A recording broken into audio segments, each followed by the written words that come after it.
the pencil that refused to write sad stories.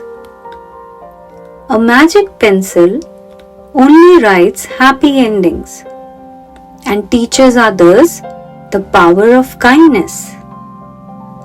A pencil named Pip didn't like writing sad stories.